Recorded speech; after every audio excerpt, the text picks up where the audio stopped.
Welcome to my channel, where there are interesting and equally sensational stories. Listen to today's story. I'm a 35-year-old guy and my wife, Anna, who is also 35, and I have been married for the past 5 years. Before that, we dated for 2 years and everything was pretty normal between us. But about a year ago, my wife suddenly developed an expensive taste. To give you some background, I work as a sales manager, and my wife has a job in finance. Together, we earned enough to live a decent life and we were pretty happy with our lifestyle. However, in the last year, my wife's preferences shifted from decent to extravagant. For instance, if she wanted a handbag, it had to be from a high-end and famous brand with a prominently displayed logo rather than a bag that offered good value for its price.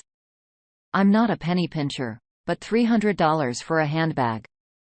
You can get a decent one for $100. My wife's change in behavior was influenced by one of her close friends who married a wealthy businessman. This friend kept flaunting her newfound luxurious possessions, and it seemed like my wife wanted to develop a similar taste. She started comparing everything to what her friend had: our house, car, and vacation destinations.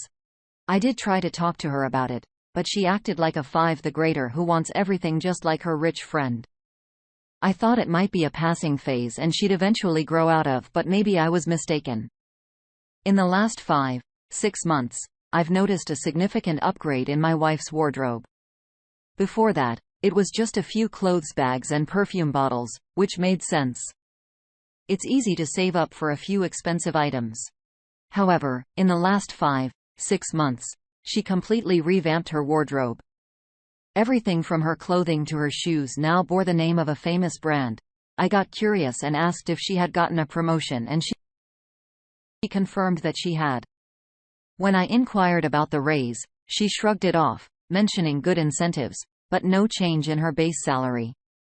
I couldn't help but wonder if those incentives could cover all these expenses. I didn't dig deeper into it because she would make me feel guilty, suggesting that I couldn't provide a luxurious lifestyle for her, and yet questioning her choices when she was handling it on her own. She had pulled this move before, so I refrained from prying. I stayed curious throughout, but I kept my thoughts to myself. However, secrets have a way of coming to light. About a month ago, I was searching for some documents in my closet. Despite hours of searching, I couldn't locate them. So I started rummaging through my wife's section. Although I didn't find the document I was looking for, I stumbled upon my wife's bank statement. I just casually took a look at it. After her last promotion, which happened about a year ago, she informed me that her monthly salary after taxes was roughly $6,500. However, when I examined the bank statement, it painted a very different picture. There were several credits in her bank statement under her company's name each month, but none came close to even $6,000. They varied between $1,000 $4,000, but none were whole numbers. I tallied them up for a month hoping they'd add up to $6,000, but they didn't. I also considered whether she might be receiving weekly or biweekly payments, but the numbers still didn't match. The total amount credited in a month added up to around $10,000. My curiosity got the best of me, and I decided to investigate further by searching through her wardrobe. However, I didn't find anything else suspicious. She wasn't at home at the time, so I sat there staring at the bank statement. It suddenly struck me that the statement was from Bank X. I'm keeping the bank name confidential. Well, to the best of my knowledge, she had an account with Bank Y. A hunch told me that Bank X wasn't her salary account. That evening during dinner, I casually asked her, "Hey, did you switch your salary account from Bank Y to a different one?" She replied, "No." I followed up with, "Do you have an account with Bank X?" Her immediate reaction was noticeable. She turned pale and stammered, "No. No. I don't have an account with Bank X. Why are you asking this?" I told her that X Bank had some great offers for their female customers on Women's Day. I kept looking at her, and she started feeling uneasy. I waited for her to say something, but she remained silent. She finished her dinner and went to bed. Part of me wanted to confront her right then, but I held back, giving her time to think. I waited for a week. At first, she seemed tense and alert for a couple of days, but as the week went on, she went back to her usual self, which frustrated me. It seemed like she was comfortable keeping me in the dark. Whatever the reason, I couldn't hold back any longer, so I gave her the bank statement the following weekend and asked for an explanation. She panicked, and asked how I found it. I told her the truth. She quickly changed the subject, blaming me for invading her privacy. I made it clear that I wouldn't be fooled by her mind games and pressed her for an explanation. She refused to answer and we argued all day Saturday. It was almost evening when I threatened to expose the details to her company if she didn't explain the hidden bank account and mysterious credits. I took a shot in the dark and it worked. She agreed to confess, but made me promise not to involve her company. I agreed. She explained how she discovered a loophole in her company's financial process, allowing employees to embezzle funds if they were clever.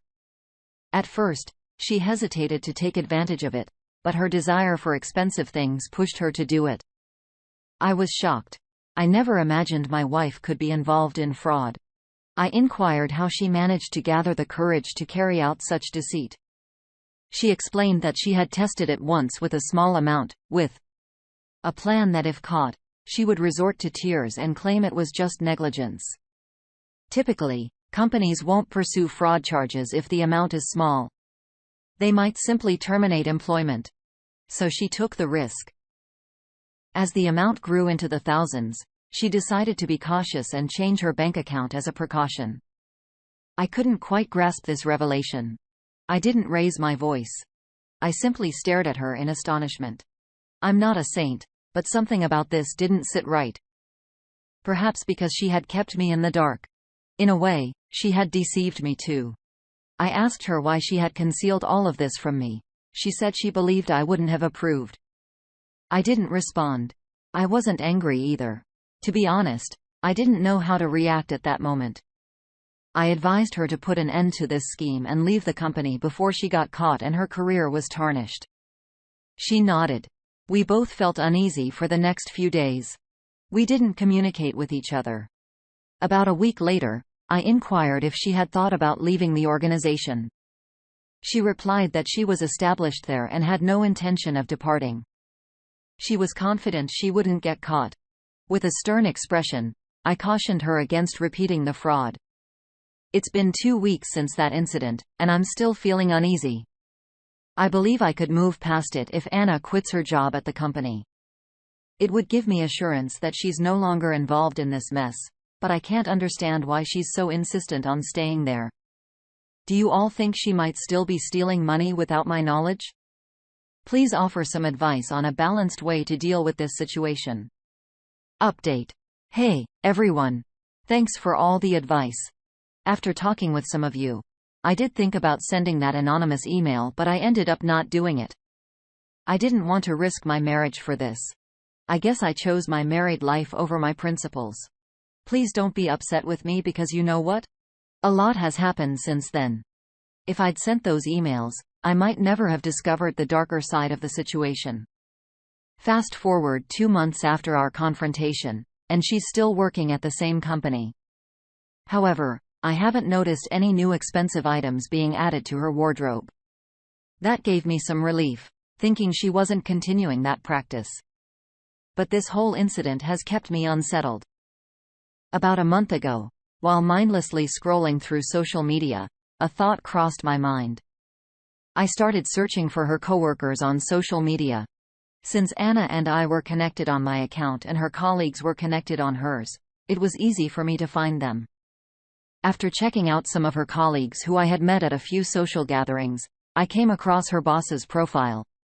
His profile picture taken in a stunning beach villa intrigued me, so I kept digging. As I went through his page, I saw him living a lavish lifestyle. At a fancy hotel lounge and vacationing in some of the country's most luxurious places. We all know you can't afford such a lifestyle on a monthly salary of around $7,000, especially with a kid. I scrolled further back and saw that his lifestyle had only upgraded about a year ago. Before that, his pictures were from more ordinary places. That seemed pretty suspicious. I didn't hesitate, and I directly asked my wife, "Did your boss also participate in the fraud?"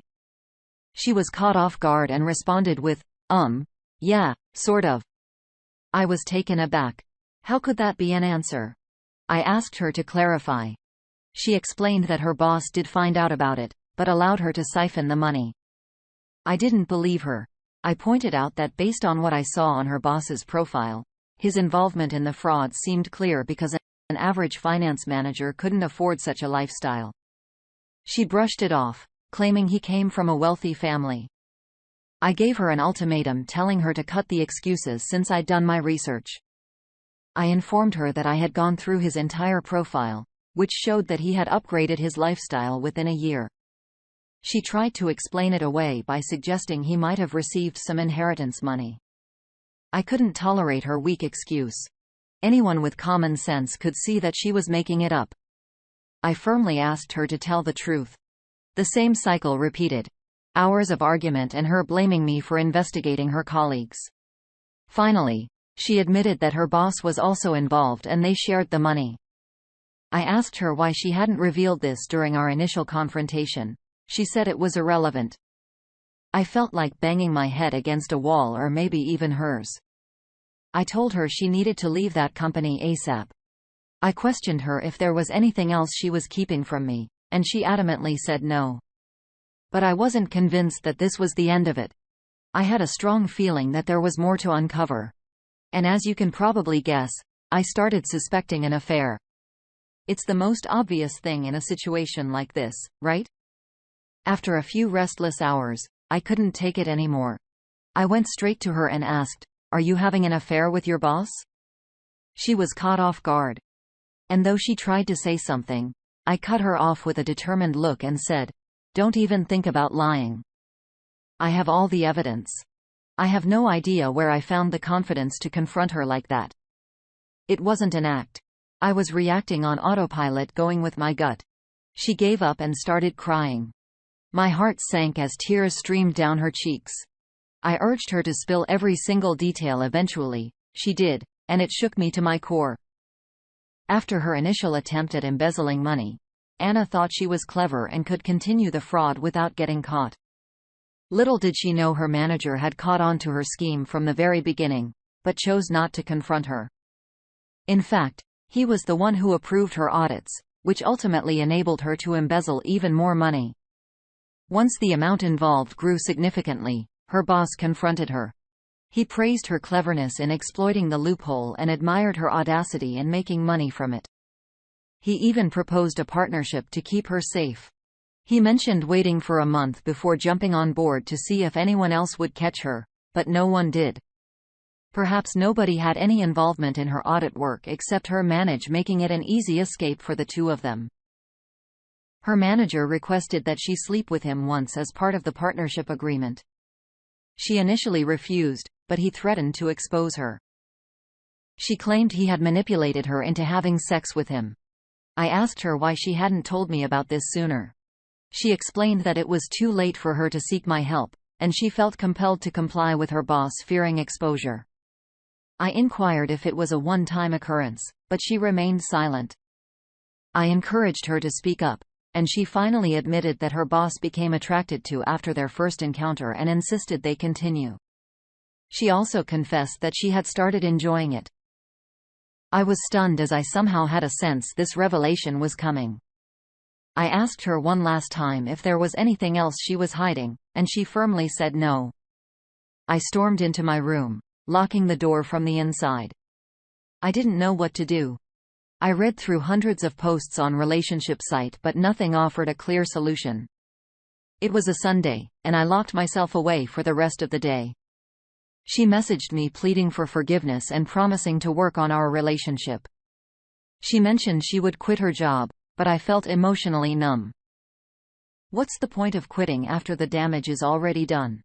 I realized I couldn't see her the same way I used to. My love for her had changed. And most importantly, I would never trust her again. The following day at the office, I could hardly concentrate on work. My mind was consumed with thoughts of revenge. When I returned home, she was already there, which was unusual since she usually arrived an hour after me.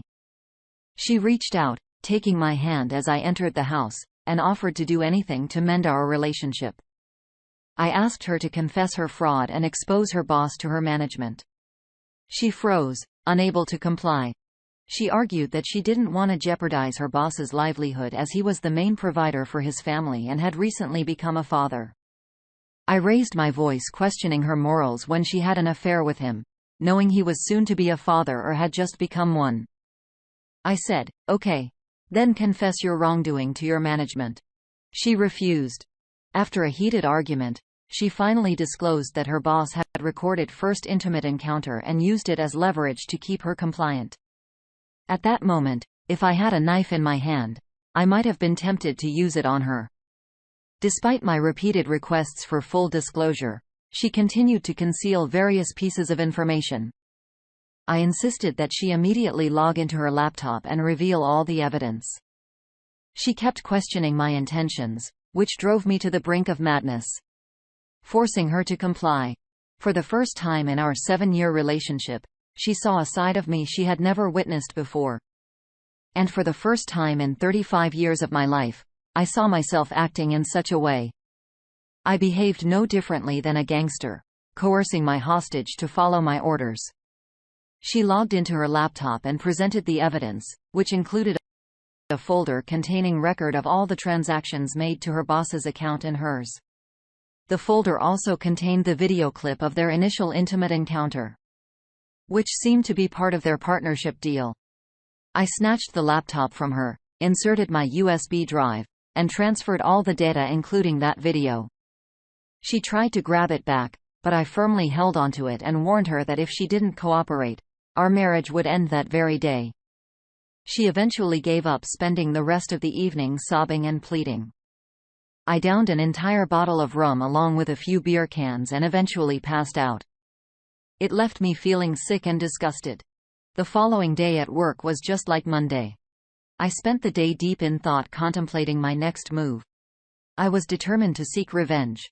I went to her company's website and located the email addresses of relevant individuals. In addition to the general contact details, I found the email addresses of the HR department and the director. So what did I do next? I sat for the next 2 hours composing a message similar to this one, attaching all the evidence I had taken from her the previous day. I also informed them about their affair, but chose not to include the video. After composing the email, I stared at the send button for hours before finally closing my eyes and pressing it. I had added her boss's wife to my social media account on the day I had stalked the manager. I sent her a few snippets of the video along with details about my identity and what I had discovered. She promptly read all the messages and tried to call me, but I was at the office and didn't answer. She pleaded with me not to expose her husband to the company's management, as it would jeopardize his job. Given that he was the sole provider for their family and they had an infant, I shouldn't destroy his career. However, I had already sent the email. I chose not to engage further with the lady to prevent myself from succumbing to a guilt trip. When I returned home, Anna handed me a copy of her resignation letter indicating that she had voluntarily left her job. She also mentioned that she had severed all ties with her colleagues and had blocked her boss on all communication platforms. She had worked out an arrangement with Auer to compensate her notice period instead of serving it. I responded with a sneer and didn't say a word about my own actions. Today is Friday, and I received a response from Auer at my wife's company expressing gratitude for the evidence and assuring me that they would thoroughly investigate the matter. I'm unsure whether I should feel content about my successful revenge because deep down, I worry that it could lead to serious consequences for my wife. And certainly it will ruin the manager's family. I haven't communicated with her since that day. I'm uncertain about what the future holds for me. I can't continue my relationship with Anna because I feel uneasy around her. I'm considering seeking therapy to help clear my mind. Although I may have exacted my revenge, I remain deeply distressed. Update to hello, everyone. I appreciate all the support. I hadn't planned to provide an update, but some of you were interested. So here it is. A week later, following the response from HR, my wife received a call from her company asking her to come to the office for an audit inquiry. She initially declined, but was threatened with a legal order if she didn't comply. The manager was suspended during the ongoing investigation. So my wife's resignation and my email seemed to coincide, leading the company to believe that she had anonymously sent them the evidence before resigning. Her resignation process raised suspicions as she abruptly left without serving the notice period. When questioned, she confessed everything to them, although she cleverly framed it as her moral obligation to email the evidence. In short, the company didn't reward her for whistleblowing, but rather blacklisted her. Which spells doom for her career. The manager was found guilty of allowing her to continue and partnering with her despite catching her in the act right from the beginning. You know how strict HR policies can be? During this phase, I received a text from the manager's wife who blamed Anna and me for wrecking her family. I sighed and blocked her, not wanting to deal with more drama. Anna made efforts to mend our shattered marriage, but I couldn't bring myself to accept her. Her presence repulsed me, her voice grated on my nerves, and I longed to be free of her. It wasn't just one affair. Anna had engaged in multiple layers of deceit. There were several points where she could have stopped and come clean, but she didn't. To make matters worse, she continued to hide information even during our confrontations. It took multiple therapy sessions to uncover the full extent of her betrayal. A month ago, I informed her of my decision to divorce her. She begged for a second chance, but I declined. She mentioned that this would ruin her as she wouldn't find another decent job due to her company blacklisting her, which would show up in her background checks. I paid little attention to her accusations. Right now, my focus is on myself, and ending the marriage seems like the only way forward. The reality hit her when the divorce papers arrived. I proposed an uncontested divorce, or I would use the evidence in court to support my case. She agreed and left the house. I felt empty, but it was necessary for my healing process. I don't want to be trapped in this for the rest of my life. I'm continuing with therapy. Any advice on the healing process would be appreciated. Thanks a lot. My name is Oliver, and this is a story I never expected to share. My wife, Lisa, and I were what many people would consider the ideal couple. After 7 years of marriage, our lives were filled with love, laughter, and exciting plans. We resided in a charming suburban home, and everything appeared to be going well. The only change occurred when Lisa decided to join a local gym in her pursuit of a healthier, more active lifestyle. I was fully supportive of her decision, hoping it would bring positive transformations to our lives. During the initial few months, everything seemed wonderful. Lisa appeared happier and more energetic, and I felt proud of her accomplishments at the gym. Our evenings were filled with discussions about her newfound friendships and what she was learning in her fitness classes. However, with that passage of time, I began to notice subtle changes that I couldn't initially pinpoint. She started devoting more time to the gym, citing additional classes or special training sessions. Her workout attire became more stylish, and she began paying greater attention to her appearance before leaving the house. Occasionally, she mentioned dinners with her gym friends after workout. And even though I trusted her, an unsettling feeling began to take hold in my chest.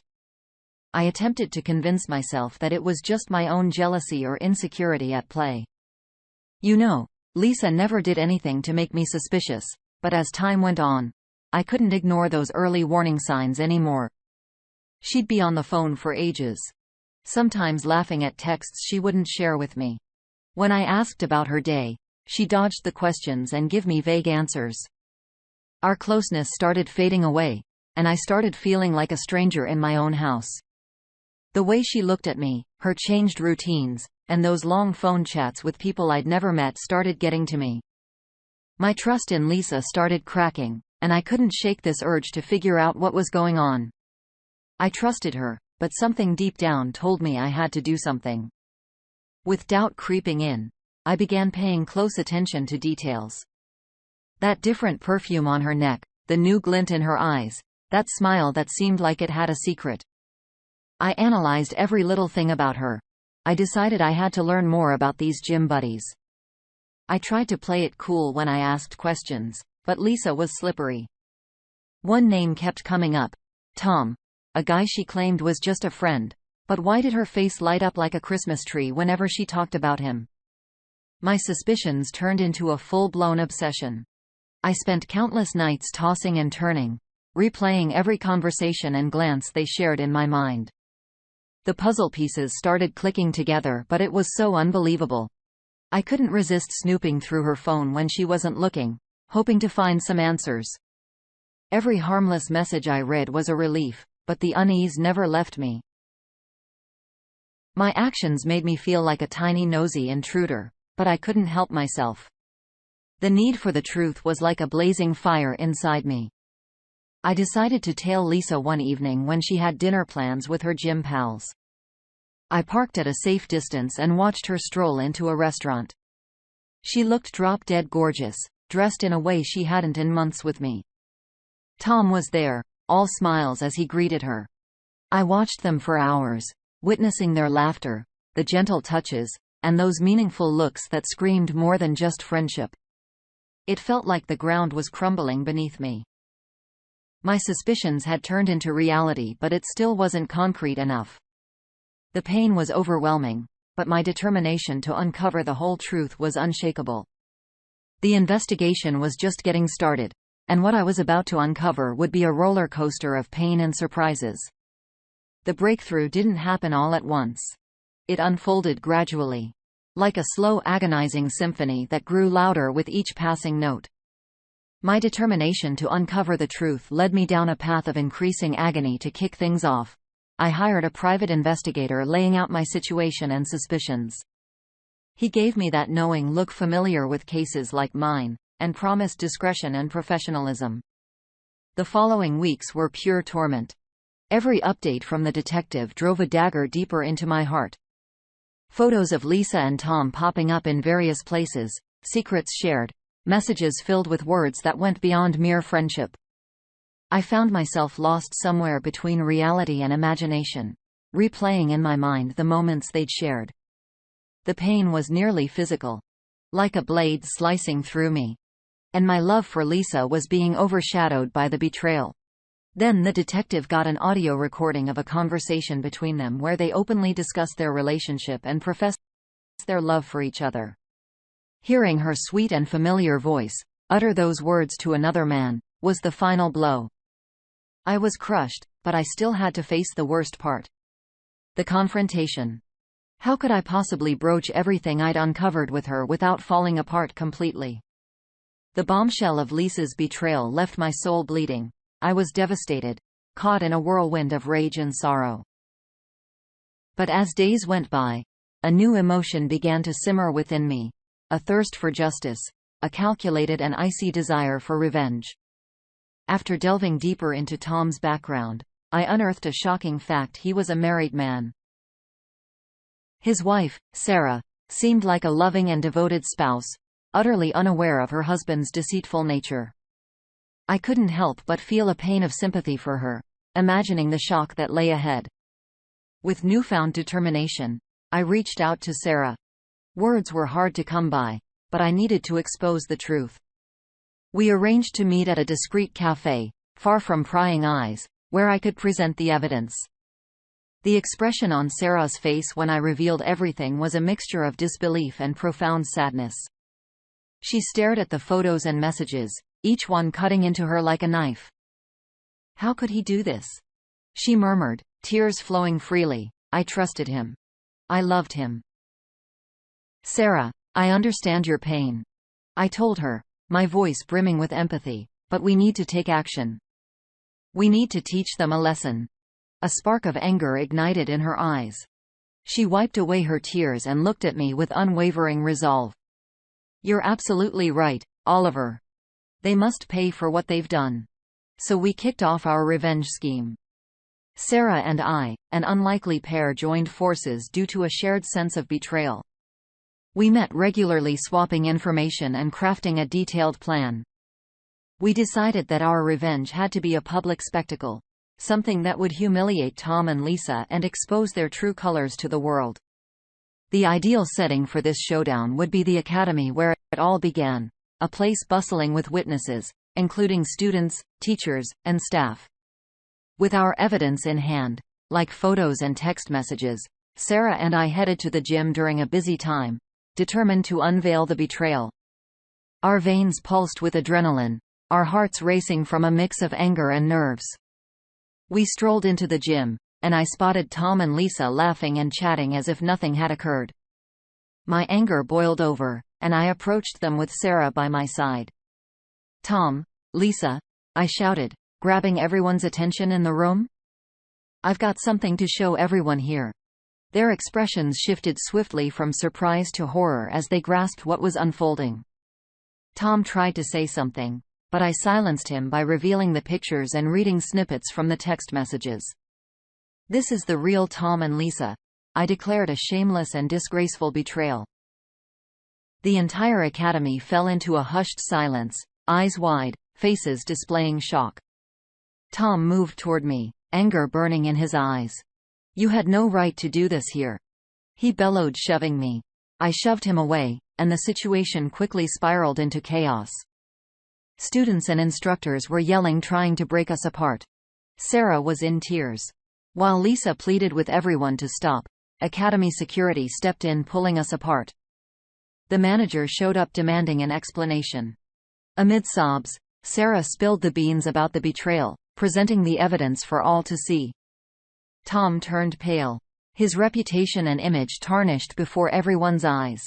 Lisa felt humiliated as well, her pleas for forgiveness falling on deaf ears. "It's done, Tom," Sarah screamed, her pain evident in her tearful eyes. "I'm getting a lawyer. Our marriage is finished." Tom and Lisa were booted from the academy. Their names tainted. Their lives shattered. Sarah and I left the place with a mix of relief and sadness. The next day, as I packed my bags, I heard Lisa's cries and pleas. Lisa was begging, asking for a chance to explain, an opportunity to fix what was broken.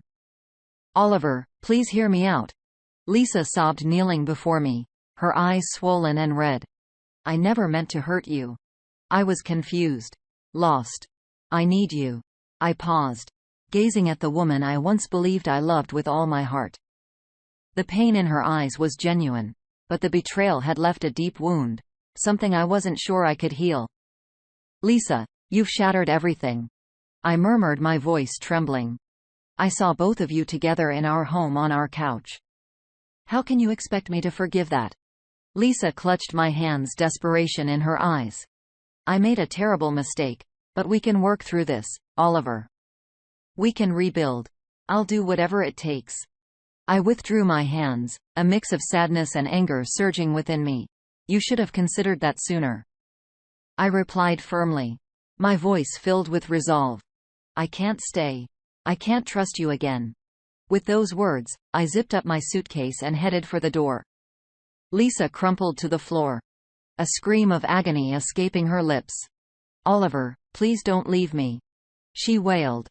I paused, glancing back, seeing Lisa defeated and desperate, tore at my heart. But I knew I had to be strong. I had to move forward. "I'm so sorry, Lisa," I said, my voice breaking, "but it's over. That was my story. I discovered my ex-wife had cheated on me with a guy she met at the gym. What would you have done in my shoes? Would you have confronted them in front of everyone too? If you found out about your spouse's infidelity, could you forgive them?" I couldn't.